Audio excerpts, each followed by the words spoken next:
사랑하는 은혜와 진리 장로교회 교우 여러분, 어젯밤도 평안하셨습니까? 오늘도 믿음의 눈으로 우리의 현실을 바라보며 하나님의 은혜를 경험하는 하루가 되시기를 주님의 이름으로 축원합니다.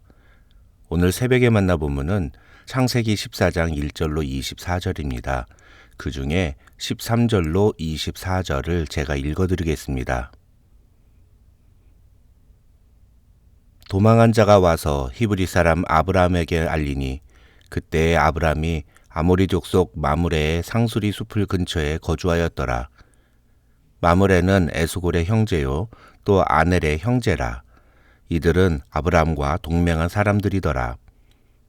아브라함이 그의 조카가 사로잡혔음을 듣고 집에서 길리고 훈련된 자 318명을 거느리고 단까지 쫓아가서 그와 그의 가신들이 나뉘어 밤에 그들을 쳐부수고 다메섹 왼편 호박까지 쫓아가 모든 빼앗겼던 재물과 자기의 조카 롯과 그의 재물과 또 부녀와 친척을 다 찾아왔더라. 아브라함이 그돌라오멜과 그와 함께한 왕들을 쳐부수고 돌아올 때에 소돔 왕이 사회 골짜기 곧 왕의 골짜기로 나와 그를 영접하였고 살렘 왕 멜기세덱이 떡과 포도주를 가지고 나왔으니 그는 지극히 높으신 하나님의 제사장이었더라.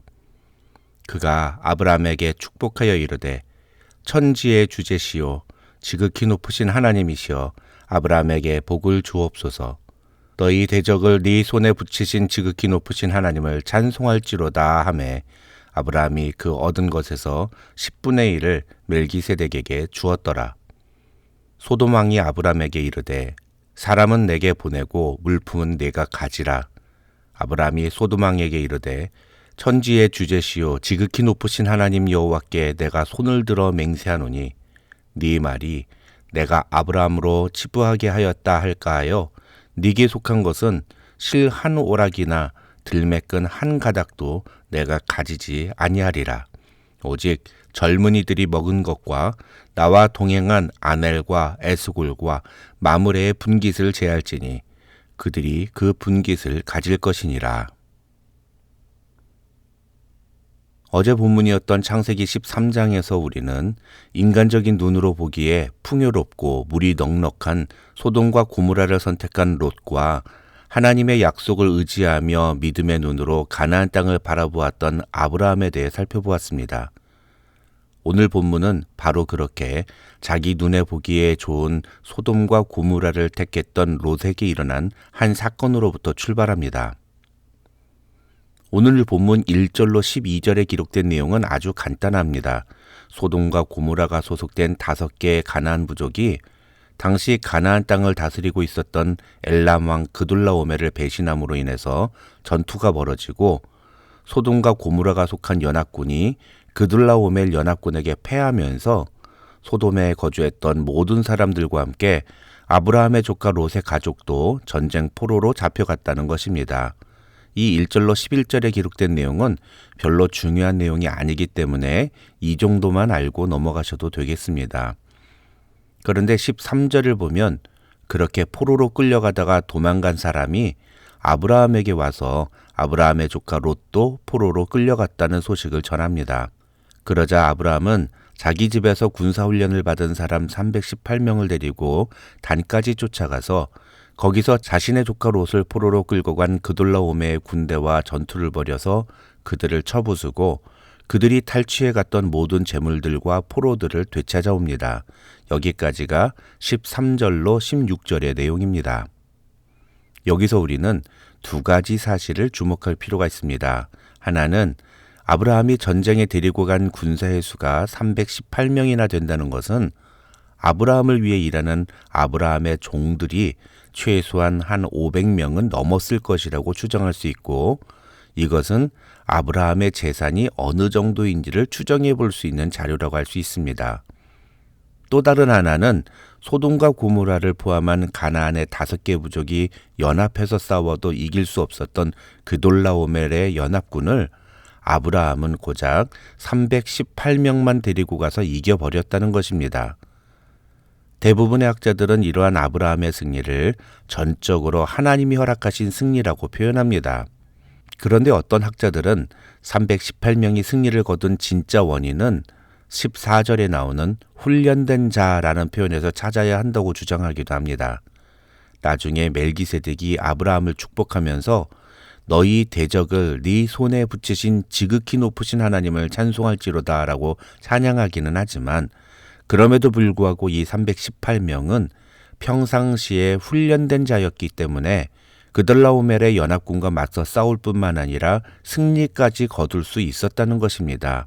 그래서 무슨 일이든지 평상시에 훈련을 하는 것이 정말 중요하며 이것은 세상적인 것뿐만 아니라 영적인 부분도 마찬가지라고 강조합니다.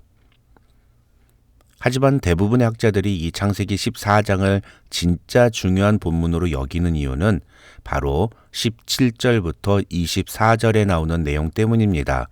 왜냐하면 후에 히브리서 기자가 예수 그리스도의 모형으로 제시하는 멜기세덱 왕이 등장하기 때문입니다. 17절을 보면 그돌라오멜 연합군을 무찌르고 돌아오는 아브라함을 맞이하러 두 사람이 사회 골짜기 곧 왕의 골짜기까지 마중을 나옵니다. 바로 소돔 왕 베라와 나중에 예루살렘으로 이름이 바뀌는 살렘의 왕 멜기세덱입니다. 먼저 멜기세덱은 아브라함 일행에게 떡과 포도주를 대접하며 아브라함을 축복합니다. 어떤 사람은 이 떡과 포도주를 예수님의 성만찬과 연결시키기도 합니다만 이런 식으로 해석하는 것은 신학적으로 잘못된 해석이라는데 대부분의 학자들이 동의합니다. 그렇다면 이 떡과 포도주는 어떤 의미로 봐야 하는가? 학자들은 그저 이 멜기세덱이 전쟁에 지친 아브라함과 그의 군사들을 호의로 대접한 것이라고 해석해도 충분하다고 설명합니다. 어쨌든 그렇게 전쟁에서 돌아온 아브라함과 그의 군사들을 호의로 대접하며 그들을 축복하자 20절을 보시면 아브라함은 그런 멜기세덱에게 전리품 중에 10분의 1, 그러니까 11조를 드리는 장면이 나옵니다. 학자들은 이러한 아브라함의 행위를 아브라함이 멜기세덱을 하나님을 섬기는 제사장으로 인정한 것이며 동시에 멜기세덱이 고백한 것처럼 자신의 승리가 전적으로 하나님의 은혜 덕분이라는 사실을 인정하는 그런 태도라고 설명합니다. 그런데 21절을 보시면 그 옆에 있던 소돔 왕이 아브라함에게 네가 취득한 전리품들은 다 네가 가져가고 포로들만 나에게 보내라 이렇게 말을 하는 장면이 나옵니다. 사실 이 소돔 왕은 아브라함이 이긴 그돌라오멜 왕에게 전쟁에서 패해서 도망을 갔던 사람입니다. 심지어 자기만 진 것이 아니라 자신의 패배로 말미암아 소돔성의 모든 것을 빼앗겼습니다. 바로 그것을 되찾아준 사람이 아브라함이었습니다. 그렇다면 소돔 왕은 아브라함이 전쟁에서 되찾아온 전리품은 고사하고 사람들까지도 돌려달라고 주장할 권한이 전혀 없다고 할 수 있습니다.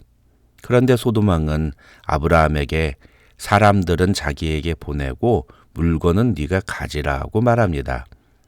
한글 성경에서는 이 표현이 어떤 뉘앙스인지 잘 드러나 있지 않지만 히브리어 성경에서는 이 21절에 나오는 사람은 내게 보내고 물품은 내가 가지라는 보내고와 가지라는 두 단어가 모두 다 명령형으로 되어 있습니다. 무슨 말이냐 하면 아브라함에게 부탁을 하거나 제안을 하는 것이 아니라 마치 자기가 전쟁에서 승리해서 얻은 전리품을 이건 네가 가지고 저건 나한테 내놔라 이렇게 명령을 하고 있다는 것입니다.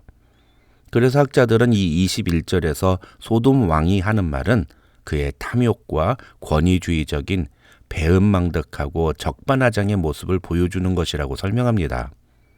그러자 아브라함은 포로들은 물론이거니와 내가 취득한 전리품 중에서 네 것은 실 한 오락이나 들매끈 그러니까 신발끈 하나라도 갖지 않고 다 너에게 돌려주겠다고 대답합니다. 23절을 보면 아브라함은 그렇게 하는 이유를 소돔 왕이 내가 아브라함을 부자로 만들었다 이렇게 말할까 봐서라고 대답합니다. 그 대신에 부하들이 먹은 것과 자신과 함께 전투에 참여한 아넬과 에스골과 마므레의 몫은 그들이 가질 것이라고 선언합니다. 여기서 아브라함은 아까 소돔 왕이 사용했던 것처럼 명령의 말투를 사용합니다. 다시 말하면 자신을 따라 전투에 참여했던 부하들과 동지들이 그들의 수고에 마땅한 대접을 받는 것은 당연하다고 선언하고 있는 것입니다. 멜기세덱의 축복에 아브라함은 자신이 취득한 전리품 중에 10분의 1을 멜기세덱에게 바쳤습니다. 이것은 자신의 성공은 오직 하나님의 은혜 때문임을 인정하는 아브라함의 믿음의 고백입니다. 그러나 자신에게 네가 취득한 전리품은 네가 다 가지라고 말하는 소돔왕의 제안에 대해서는 단호한 거절의 의사를 표현합니다. 이 상반된 모습을 통해서 우리는 아브라함처럼 우리가 받아야 하는 축복과 거절해야 하는 축복을 잘 분별해야 합니다. 이것이 바로 오늘 본문이 우리에게 주는 메시지라고 할 수 있습니다. 아브라함이 소돔왕의 제안을 거절한 이유가 무엇일까요? 저는 12장 10절부터 13장에 이르는 사건들을 통해서 아브라함이 하나님에 대해서 알게 된 사실 때문이 아니었을까 그렇게 추측해 봅니다. 다시 말해서 전리품 중에 하나도 취하지 않겠다는 아브라함의 선언은 먹을 것이 없어서 애굽으로 내려갔던 자신을 엄청난 재물을 이끌고 다시 가나안으로 돌아오게 하신 바로 그 하나님에 대한 확신, 그래서 그 얼마 되지 않는 재물들은 나에게 중요한 것이 아니다. 나에게 진짜 중요한 것은 나를 선택하시고 나를 축복하시며 나에게 이번 전쟁에서도 승리를 허락하신 하나님 한 분뿐이다. 이런 믿음의 고백을 행동으로 보여주는 당당한 믿음의 태도라고 할 수 있는 것입니다. 저는 이전 교회에서 주일날 돈 몇 푼 더 벌겠다고 예배도 빠지고 가게 문을 여는 성도들 때문에 참 마음이 안타까웠던 적이 있었습니다. 그래서 그분들에게 도대체 주일날도 쉬지 않고 가게를 열면 얼마나 버느냐고 물었더니 장사가 잘 되는 날은 한 1,000불 정도 벌고 장사가 안 되는 날은 그 반 정도를 번다고 하셨습니다. 물론 그 돈들을 한 달 단위로 모으면 제법 적지 않은 돈이라고 할 수는 있습니다. 그러나 5,000불도 채 되지 않는 그 정도의 돈과 하나님을 맞바꾼 사람이 만약에 하나님이 우리에게 주시는 축복이 정말 얼마나 대단한지를 안다면 그때도 그런 행동을 계속할 수 있을까요? 그런 점에서 오늘 본문은 자신의 승리와 성공이 오직 하나님께로부터 왔음을 행동을 통해 표현하는 아브라함의 모습을 통해서 우리도 어떤 가치를 가지고 어떤 믿음의 고백을 하며 살아야 하는지를 보여주고 있다고 할 수 있습니다. 바라기는 저와 여러분 모두 오늘 본문의 아브라함처럼 하나님 한 분이면 충분하다는 믿음의 고백을 주께 올려드리는 성도들이 되시기를 주님의 이름으로 축원합니다.